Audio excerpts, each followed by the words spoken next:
Back at 7:41 with exciting news for patients with spinal cord injuries. Researchers at UCLA and the University of Zurich have enabled paralyzed lab rats to walk and even run again.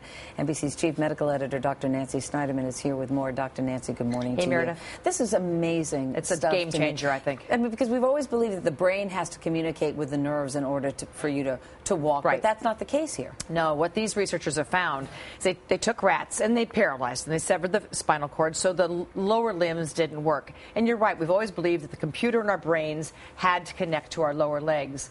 But what they found was that the muscles below the injury, the muscles of your legs and hips, if they gave a medication that's like a serotonin-like medication and gave low-level electrical shock, they could get these rats walking like this. Now, they're walking with their own support. They're locomoting, if you will. So they are able to use the muscles and the nerves of their lower body to walk. Now, it's not the brain connecting to those muscles. It really is the external stimuli of the electricity and the medication. And the combination of that with the drugs. And that training. And then the training, that's right, because when they first start this, the animal cannot walk unassisted, right? I mean, can't walk at all. In fact, it's sort of dragged along on the treadmill. But they found that this locomotion, that really training the muscles combined with the nerve stimulation and the medicine is really the difference. Now, you think that the rat is being held up here. It's just the rats normally walk on 4 feet. Right. What they're really doing is just supporting the upper body. And one of the really important things is that they found that just 1 week after injury, they could get these rats locomoting like this. And so how significant is this in terms of humans? Well, let me take it one step further. Now let's assume that you've been in an automobile accident and you can't move your lower legs, but you're in a wheelchair. But you do have terrific upper body strength. What if I put you in a walker and then with an epidural gave you a little bit of medication and we taught you how to walk on a treadmill and build up your strength and gave you this low-level electrical shock? Suddenly, you can walk. You can get to the grocery store. You don't have to worry about the sores breaking down because you're lying or sitting all the time.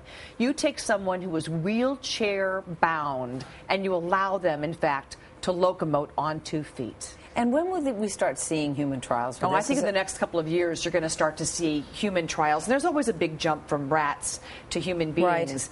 But although we've seen rats in the past be able to move muscles a little, this is the first independent time we've seen an animal actually be able to move himself on a treadmill, supporting his own weight. So the jump from rats to human beings will be within the next couple of years. I do think this is a game changer. So, I mean, you assume that they will fast-track this because it is so significant. I think they're going to fast-track it, and I really sort of think, what's the downside? These medications are well known. I think for a lot of people who are paralyzed or wheelchair bound, they're going to say, you put me in your clinical trial. I want to be one of those people. And we know all the money that Christopher Reeve has put into this and the attention and the fact that there really is a global network of researchers working together. I really think within our lifetime, we're going to see this this kind of injury revolutionized. The treatment is really going to jump ahead. So would you wear some sort of pack on you, essentially, that would send a current down? You could wear a pack that sends an electrical current from the outside, or you may have a little catheter in your back, much like you and I had epidurals when we had our babies, that puts the medication in there and the electrical current from the outside. I think increasingly you won't see it very cumbersome.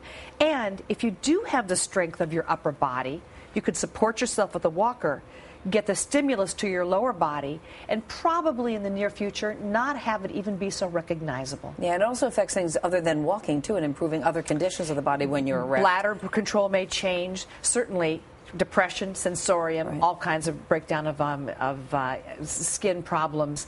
Sexual function, bowel control, we don't know, different muscle set, but certainly for the muscles that allow you to move, huge breakthrough. Yeah, when you think that 1 in 50 people in this country is paralyzed, that's an amazing breakthrough. Stunning. Dr. Nancy, thank you so much. You bet, Meredith.